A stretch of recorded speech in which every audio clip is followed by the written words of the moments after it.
Hi, my name is Jon Erik Rosenborg and I live in Norway. This is my reflective presentation in the position and practice module at the MI study at Folmot University, past work. I started with photography seriously for 10 years ago after a radical change in my way of life. Landscape photography was my first desire, mostly inspired by fine art photographers at the 1X in pursuit of the Sublime website. The idea was to capture beautiful and impressive images seeking the perfect weather and light. Overall, it has been much focused on the technical parts of photography. My work had no intended meaning other than being beautiful and stunning. A lonely flaneur, not only in landscapes but some urban and architecture photography was also present.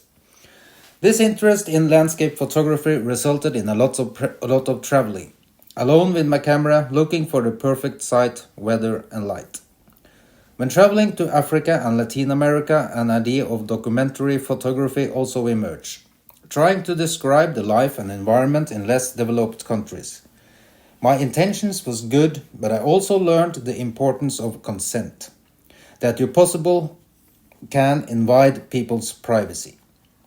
As Susan Sontag writes, to photograph people is to violate them by seeing them as they never see themselves, by having knowledge of them they can never have. It turns people into objects that can be symbolically possessed. The feeling of taking pictures of poor people on a stand while I was there was palpable, and it felt morally questionably.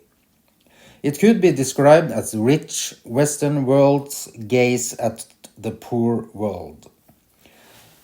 At John Sarkovsky's seminal exhibition Mirrors and Windows, American Photography since 1960 at MoMA in New York in 1978, the press release stated, in metaphorical terms, the photograph is seen either as a mirror, a romantic expression of the photographer's sensibility as it projects itself on the things and sights of this world, or as a window, through which the exterior world is explored in all its presence and reality. This documentary photographs is placed in the window metaphor. Recent work. I've continued with landscape and nature photography, but in a more abstract sense. Two of my inspirations has been Minor White and Michael Kenna. Minor White belongs to the modernist period. He believed that photography can give the viewer a deep subconscious experience. They are placed within the mirror metaphor. He said, all photographs are self-portraits.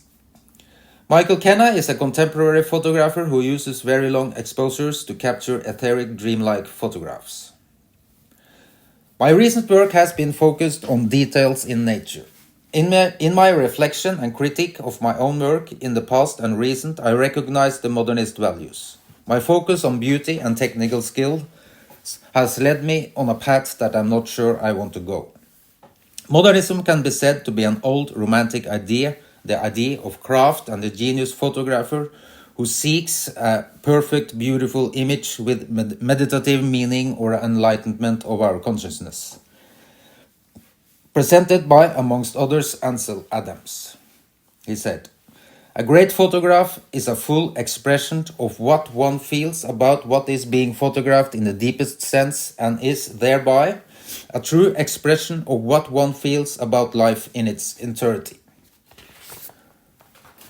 I realized that my own work had no fundamental idea or concept and a lack of narrative. I felt really confused about why I'm working with photography. Should it not be more to it than beautiful pictures? Central to this narrative of modernism is the way that photographers projected theories of artistic inspiration onto seeing photographic techniques. Photographic modernism became a mode of personal expression mediated via the photographic form. Postmodernism named a new critical position capable of questioning modernism, creating a rupture with its past and rejecting many of the craft-based values of modernist photography. Cut free of its modernist baggage, photography was seen as a perfect medium for enacting postmodern critiques of representation. Race, gender, sexuality, consumerism, and various other cultural constructs came under scrutiny as part of this project. Work made with these ideas in mind asks viewers to develop a more active, combative relationship with official and commercial culture.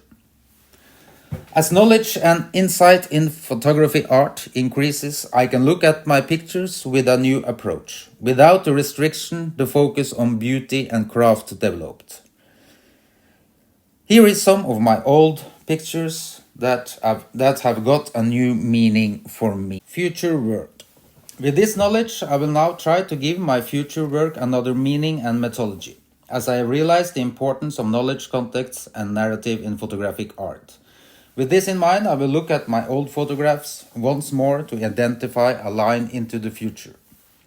Some photographers who is and will inspire me in this work is the new topographic photographers like Joel Stanfield. Curated by William Jenkins, new topographics signaled a new approach to landscape photography that privileged an aesthetic of apparent objectivity while taking as its subject matter the effects on humanity on the American landscape. The motivations of the individual artists differed, yet all of the photographs abandoned and in turn critiqued the prevailing approach to landscape photography practiced by such weighty figures as Ansel Adams and Edward Weston, which sought to show pristine, seemingly untouched wilderness. Esther Fonplan's work is a multimedia experience with sound and photographs. Her abstract work from the Arctic and the glacier inspires me to keep on with my own abstract work. Photographers from the Düsseldorfer Fotoschule, like Andreas Gursky's large format landscapes. In Nadav Kander's landscape, we can see man's impact over nature and experience the silence in the Arctic. Sam Sotam's landscapes tends to reveal the subtlest of human interactions in the natural landscape. I will investigate how to use my landscape photography and abstract work as a methodology for future work, as my political interests make me focus on exploitation of nature and humans. Critique of capitalism. The heightened consciousness in the Western world about the environment in the late 20th century makes us increasingly aware of what, in different ways, has always pertained. Landscape is a political text.